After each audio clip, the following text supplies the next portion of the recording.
आज के इस वीडियो में 3D एनिमेशन की मदद से हम लोग समझेंगे FCU कैसे काम करता है, FCU में कितने तरह के कंपोनेंट्स होते हैं और इसका यूज कहाँ किया जाता है। तो सबसे पहले हम लोग कंपोनेंट से स्टार्ट करते हैं। तो जैसा कि आप देख रहे हैं यहाँ पे FCU के अंदर बैक साइड पे सक्शन पे यहाँ पे एक फ़िल्टर लगा हुआ है। इस फिल्टर का काम क्या है, जब भी रूम से गर्म हवा आता है FCU के अंदर तो हवा में मौजूद जो डस्ट पार्टिकल्स होते हैं उनको ये फ़िल्टर एब्जॉर्ब कर लेता है। ओके, फिर नेक्स्ट पार्ट होता है हमारा फैन मोटर ब्लोअर। यहाँ पे ब्लोअर लगा हुआ है। इस ब्लोअर का काम है रूम से गर्म हवा को सक करना। फिर नेक्स्ट पार्ट होता है कूलिंग कॉयल। जैसा कि आप देख रहे हैं यहाँ पे एक कूलिंग कॉयल लगा हुआ है। कूलिंग कॉयल के चारों तरफ एल्युमिनियम फिन्स होता है।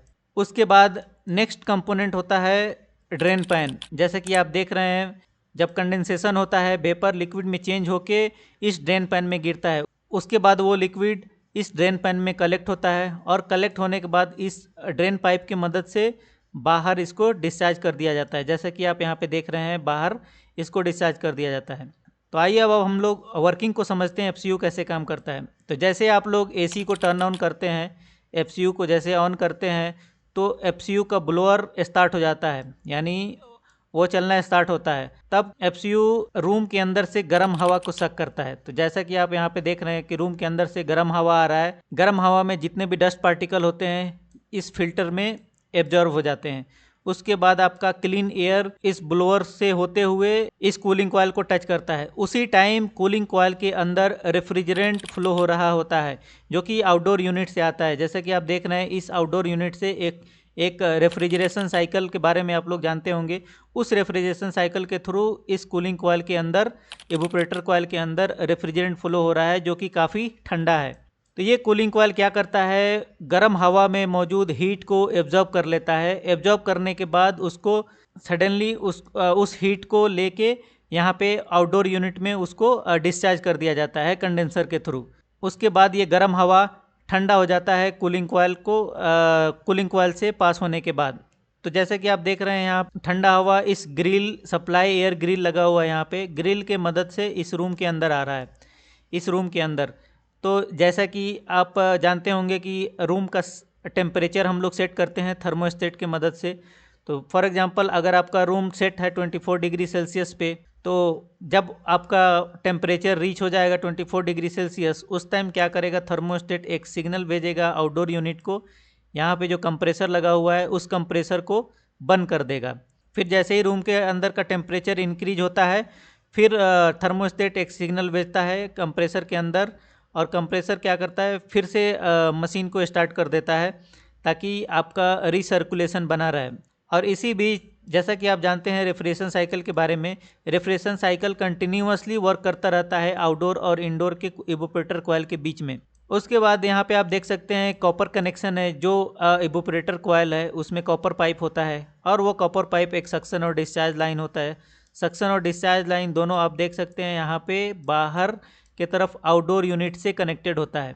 जैसा कि इस आउटडोर यूनिट में आप देख सकते हैं, इस आउटडोर के चारों तरफ एक एल्युमिनियम का फिन्स होता है, जिसमें कॉपर पाइप को उसी तरह से डिज़ाइन किया जाता है ताकि यहाँ से एयर, बाहर से एयर इस आउटडोर यूनिट के अंदर आए, ताकि प्रॉपर कंडेंसेशन हो। कंडेंसेशन में क्या होता है कि जैसे जो हाई प्रेशर और हाई टेम्परेचर गैस कंप्रेस करके कंप्रेसर भेजता है आगे कंडेंसर के अंदर, उस कंडेंसर में बाहर के एटमॉस्फेयर का कूल एयर का इस्तेमाल करके और रेफ्रिजरेंट फिर से ठंडा होना स्टार्ट होता है वहाँ पे, यानी कि कंडेंसेशन कहते हैं। उसके बाद यहाँ पे एक थर्मल एक्सपेंशन वाल्व लगा होता है। जैसे ही रेफ्रिजरेंट उस थर्मल एक्सपेंशन वाल्व के अंदर जाता है, सडनली कूल होना स्टार्ट करता है, क्योंकि रेफ्रिजरेंट का प्रॉपर्टी होता है काफ़ी लो टेम्परेचर पे बॉयल हो जाता है और वेपोराइज हो जाता है।